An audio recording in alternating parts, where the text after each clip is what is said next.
आज का टॉपिक है financial statement one, financial statement two with adjustment part one. Topic है need for adjustment in preparing the final account. In order to ascertain true profit or loss of a business for a particular year, it is necessary that all expenses and income related to that period should be taken into consideration. To ascertain the profit or loss of the business, to determine the true financial position of the business, to rectify the error committed in the book. तो ये need होती है इसकी।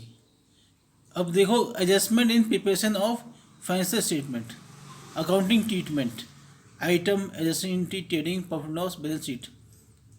Closing stock का क्या फर्क पड़ेगा trading profit loss और बैलेंस शीट पे? ही देखो, एंट्री होगी closing stock account debit to trading. तो ट्रेडिंग में क्या होगा, ये क्रेडिट साइड में दिखेगा और बैलेंस शीट में ये करंट असेट में दिखेगा। फिर है आउटस्टैंडिंग एक्सपेंसेस, इसकी एंट्री होगी concern expenses to outstanding expenses. If it is a direct expenses, example wages added to related expenses on the debit side. जैसे वेजेस है, आउटस्टैंडिंग है, तो वेजेस में प्लस हो जाएगा ये। और पीएनएल में क्या है फ़र्क है, if it is an indirect expenses, example salary added to related expenses on the debit side, तो सैलरी में प्लस हो जाएगा आउटस्टैंडिंग सैलरी। और ये लाइबिलिटी में करंट लाइबिलिटी में दिखाएंगे आउटस्टैंडिंग एक्सपेंसेस। तो ये दो हो गए ये फिलहाल अभी। फिर है थर्ड प्रीपेड एक्सपेंसेस, एंट्री होगी prepaid expenses to concern expenses. तो इसका इफेक्ट क्या पड़ेगा ट्रेडिंग पे, if it is a direct expenses, यदि वेजेस है, प्रीपेड वेजेस है, तो ये डिडक्ट करना पड़ेगा वेजेस से। प्रीपेड एक्सपेंसेस में ऐसा होता है, जो हमने एडवांस में दिए उसे कहते हैं प्रीपेड एक्सपेंसेस। पहले मैंने पढ़ाया हुआ है ये सब। यदि ये प्रॉफिट लॉस में है तो क्या होगा, if it is an indirect expenses, तो इंश्योरेंस प्रीमियम तो डिडक्ट होगा ये भी डेबिट में इंश्योरेंस प्रीमियम से, प्रीपेड इंश्योरेंस। और एक करंट एसेट में दिखाते हैं बैलेंस शीट में, एसेट साइड। तीन हो गए, एक चौथा देख लो, फिर न्यूमेरिकल क्वेश्चन देखोगे। फिर फोर्थ है डेप्रिसिएशन। डेप्रिसिएशन का क्या इफेक्ट पड़ेगा, depreciation account debit to concern asset provision for depreciation. तो प्रॉफिट लॉस में क्या होगा, so on the debit side as a separate item. Depreciation profit loss में दिखेगा ये, और बैलेंस शीट में क्या होगा, फी एसेट से माइनस हो जाएगा ये। अब आगे देखते हैं आगे क्या है। अब एक न्यूमेरिकल क्वेश्चन है, वो देखो।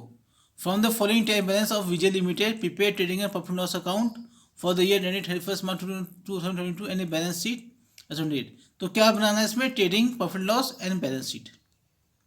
ओपनिंग स्टॉक ये ट्रेडिंग में दिखाएंगे डेबिट साइड, परचेज ये भी डेबिट साइड, सेल रिटर्न ये दिखाएंगे क्रेडिट साइड, सेल में से माइनस होगा। कैश इनवर्ड ये ट्रेडिंग में दिखाएंगे debit side, cash outward profit loss में डेबिट साइड। वेजेस दिखाएंगे ट्रेडिंग में debit side, salary profit loss में debit side. Plant and machinery ये है फिक्स्ड एसेट, तो बैलेंस शीट में एसेट साइड आएगी। फर्नीचर ये भी फिक्स्ड एसेट। सनी एडेप्टर ये करंट एसेट है, ये भी एसेट में आएगी। बिलसेबल ये भी करंट एसेट में आएगी। कैश इन हैंड ये भी करंट एसेट में आएगा। ट्रेवलिंग एक्सपेंसेस प्रॉफिट लॉस में debit side.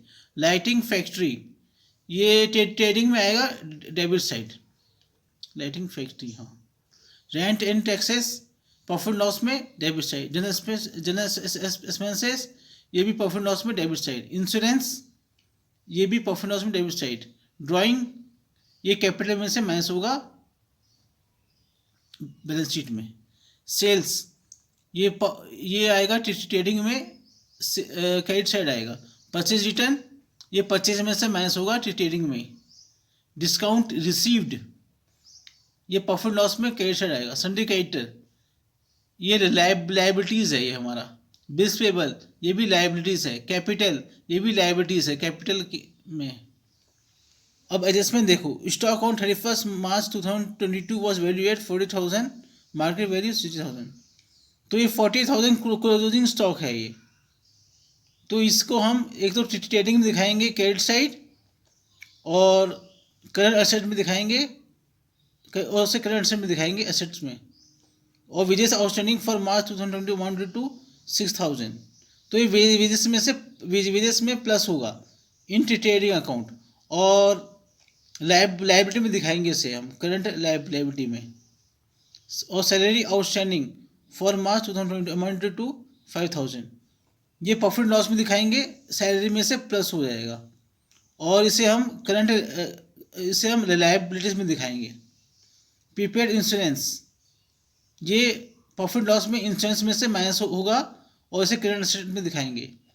Provide depreciation on plant and machinery 5% और फर्नीचर 20%, जो डेप्रिसिएशन होता है ये प्रॉफिट लॉस में दिखाएंगे प्लांट एंड मशीनरी और फर्नीचर को।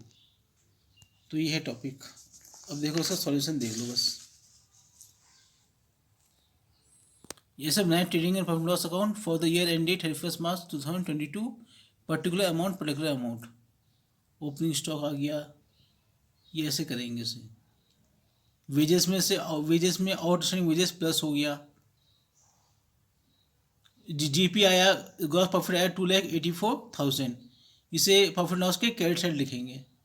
सैलरी में आउटस्टैंडिंग सैलरी प्लस हो गया, इंश्योरेंस में प्रीपेड इंश्योरेंस माइनस हो गया,